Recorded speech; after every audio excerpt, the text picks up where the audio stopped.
Bismillahirrahmanirrahim. Assalamualaikum warahmatullahi wabarakatuh. Di kesempatan ini saya akan menjelaskan mengenai fitur-fitur yang ada di LMS kita ya. Yang pertama, Anda bisa membuat layar ini menjadi lebih luas ya dengan meminimize atau menghidden blok bagian ini ya. Diklik bagian ininya yang biru, jadi bisa lebih besar. Nah, kemudian ini pun sama, ini kalau kita klik dia akan terhidden di sini ya. Nah, tapi kalau ada fitur yang dibutuhkan di bagian menu ini, kita tinggal klik lagi aja, maka dia akan muncul seperti ini. Kemudian di dalam menu ini ada menu dashboard, menu site home, kalender, private files, kemudian my course. Nah, pada umumnya yang lebih cepat untuk mengakses ini, kita tinggal mengakses ke sini ya. Nah, misalnya ini ada kursus apa saja di sini ya. Ini kita tinggal lihat di sini. Misalnya kita mau akses kursus Dikdas kelas A ini, yang sebelumnya memang kita sudah melakukan enroll ya, secara self enroll di pembelajaran atau di informasi video sebelumnya. Nah, kemudian setelah kita lihat di sini ada beberapa bagian di sini ya, kita minimize dulu supaya terlihat lebih luas. Nah, di sini yang pertama ada menu pengumuman, kemudian ada forum, ada daftar hadir, kemudian bisa juga kita melakukan video conference. Nah, video conference ini dia mirip dengan aplikasi Zoom atau aplikasi Google Meet, tetapi ini sudah disediakan atau tersedia plugin yang ada di LMS Model. Kemudian menu-menu yang ada di sini, Anda bisa melihat menu bagian A, bagian B, bagian C. Nah, jadi yang terkait langsung dengan Anda ini hanya 3 bagian saja, bagian pendahuluan, kemudian bagian materi, unit kompetensi, dan bagian pengumpulan tugas. Nah, untuk bagian pendahuluan, nah di sini ada penjelasan pengoperasian LMS. Nah, ini seperti pada video ini. Ini adalah video berkaitan dengan penjelasan pengoperasian LMS-nya ya. Nah, kemudian nanti di bagian pendahuluan Anda akan diminta untuk membuat akun Google Drive ya, atau akun Google. Ya, nanti di sini panduannya ada di sini. Nah, kemudian di bagian ketiga kita akan menjelaskan bagaimana struktur file di Google Drive yang harus Anda siapkan untuk tugas-tugas Anda nanti. Kemudian ada materi tentang konsep PBK, SKKNI, KKNI. Nah, nanti ada di bagian ini ya penjelasannya.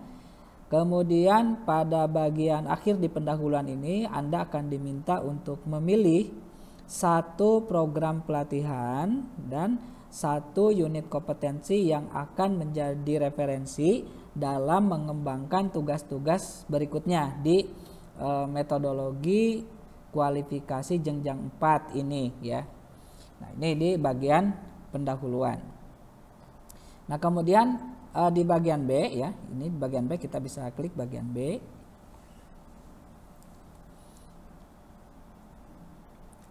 Terdiri dari 14 unit kompetensi di bagian B ini ya, sesuai dengan kemasan program pelatihan untuk diklat dasar instruktur atau metodologi pelatihan kualifikasi jenjang 4. Di sini sudah berurutan K3, kemudian menyusun program pelatihan, mengelola bahan pelatihan, mengelola peralatan pelatihan, sampai dengan nanti di bagian akhir ada mengakses kompetensi ya. Total jadi 14 unit. Nanti Anda bisa melakukan download ya dari setiap materi atau unit kompetensi yang ada di sini secara bertahap. Misalnya pada bagian yang pertama, unit kompetensi K3 ya, dengan kode unit KK00 02 012 01. Di bagian ini Anda sudah disediakan buku informasi. Misalnya Anda mau mendownload dulu buku informasi. Nah, tentu kalau misalnya Anda punya akses internet yang stabil, Anda bisa saja mempelajarinya sambil online begitu ya. Nah, tetapi kalau Anda mau mendownload dulu pun itu tidak ada masalah. Nanti Anda tinggal pelajari secara offline di laptop atau di komputer Anda. Nah, misalnya ini buku informasi, Anda klik di sini, maka Anda akan dibawa ke halaman tempat tersedianya materi tersebut gitu ya. Nah, di sini Anda sudah bisa mendownload ya. Misalnya Anda mau mendownload semuanya, Anda tinggal klik di sini ya. Kemudian Anda klik download. Maka nanti secara otomatis file-file yang ada di dalam sini akan Anda download gitu ya, atau akan terdownload di laptop atau komputer Anda. Nah, kita kembali ke bagian yang ini. Nanti di sini pun ada materi presentasi ya. Jadi yang perlu Anda ketahui bahwa setiap unit kompetensi yang ada di sini, yang 14 unit itu strukturnya sama seperti ini ya. Jadi ada buku informasi, ada materi presentasi sampai dengan tes sumatif. Misalnya di bagian yang ini ada materi presentasi, kita tinggal klik. Ya, di sini Anda pun sama tinggal mendownload ya.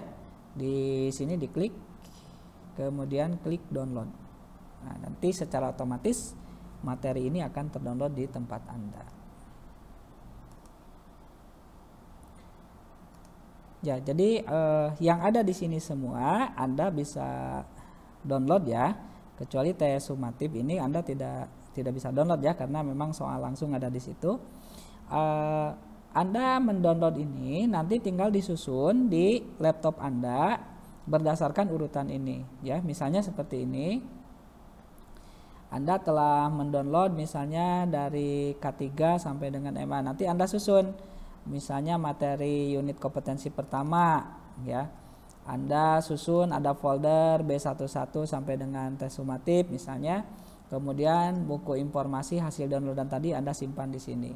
Nah, sehingga nanti Anda akan memiliki struktur yang rapi untuk bahan materi yang Anda miliki seperti ini ya, mulai dari unit yang pertama sampai dengan unit yang terakhir akan tersusun secara rapih ya. Misalnya saya buka ini, sama strukturnya akan sama, ada isinya seperti ini.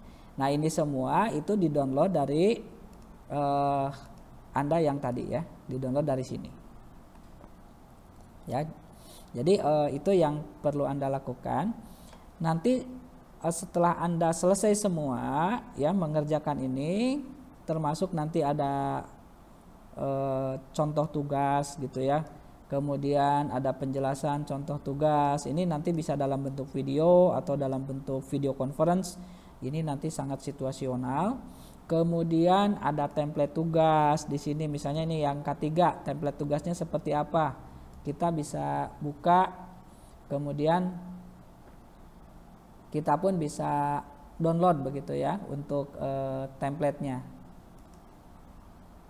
Nah, ini ya templatenya, kalau kita buka dulu misalnya sebelum kita download. Nah, seperti ini ya. Jadi di beberapa unit kompetensi itu sudah tersedia ya untuk templatenya. Anda tinggal mengisi kekurangan-kekurangan atau yang bagian titik-titik ini yang harus Anda kerjakan. Ya gitu. Kemudian kita coba lihat lagi ke bagian yang ini. Ada tes sumatif. Ya, tes sumatif ini Anda hati-hati jangan dikerjakan dulu ya. Walaupun sudah terbuka, Anda pastikan dulu telah mempelajari materi-materinya. Nah, nanti di sini Anda pilih kejuruannya Anda las atau listrik begitu ya. Nah, kemudian Anda isi unit kerjanya mana ya, BLK mana gitu. Kemudian nama lengkap Anda. Nah, kalau sudah, Anda nanti tinggal klik berikutnya, baru Anda jawab pertanyaan-pertanyaan yang ada di sini ya, sampai dengan nanti selesai di bagian akhir. Kalau Anda sudah yakin dengan jawaban-jawaban Anda baru klik kirim ya. Maka secara otomatis nanti akan terkirim hasil jawaban Anda dan akan diperlihatkan nilai Anda. Oke. Jadi inilah fitur-fitur ya yang ada di dalam LMS yang perlu Anda pahami dulu ya, pahami dulu. Nah, jadi sekali lagi yang Anda pelajari ini tadi pendahuluan, kemudian materi unit kompetensi ada 14. Nah, satu lagi adalah pengumpulan tugas ya. Untuk pengumpulan tugas ini Anda tinggal klik bagian ini, pengumpulan tugas. Nah, di sini ada instruksi yang harus Anda ikuti dulu ya. Nah, ini saya perbesar dulu instruksinya. Nah, di sini. Jadi Anda harus mendownload dulu struktur folder yang ada di sini, kemudian nanti Anda hasil downloadannya karena dia folder harus diekstrak dulu. Setelah Anda ekstrak baru nanti Anda rename ya nama foldernya, baru diupload ke Google Drive-nya masing-masing. Setelah diupload Anda harus buat link dan pastikan ya link yang ada hak aksesnya itu adalah siapa saja yang memiliki link dan full editor. Itu ya, ini penting sekali untuk Anda memilih bagian yang ini ya. Pilih siapa saja yang memiliki link dan full editor. Misalnya saya contohkan yang ini. Ya, misalnya ini adalah Google Drive ya. Kemudian ada folder. Anggap ini folder Anda ya. Anda mau buat linknya ya. Ini klik link di sini. Ya, yang harus Anda lakukan adalah ininya jangan sampai dibatasi ya. Nah, tapi ini Anda harus pilih ini, siapa saja yang memiliki link, ya itu wajib pilihannya ini. Kemudian satu lagi yang Anda harus lakukan ini adalah editor, ya harus dipilih editor. Nah, baru nanti linknya ini ya, disalin, ya, dan dikirimkan ke sini, ya. Nanti dipastekan di sini. Tinggal dipastekan di sini. Nah, tentu Anda harus lengkapi dulu bagian-bagian yang ini. Kalau udah lengkap baru Anda klik kirim. Nah, itulah beberapa informasi mengenai struktur ya yang ada di LMS ini dan bagaimana nanti Anda melakukan atau berinteraksi dengan aplikasi ini. Baik, terima kasih. Assalamualaikum warahmatullahi wabarakatuh.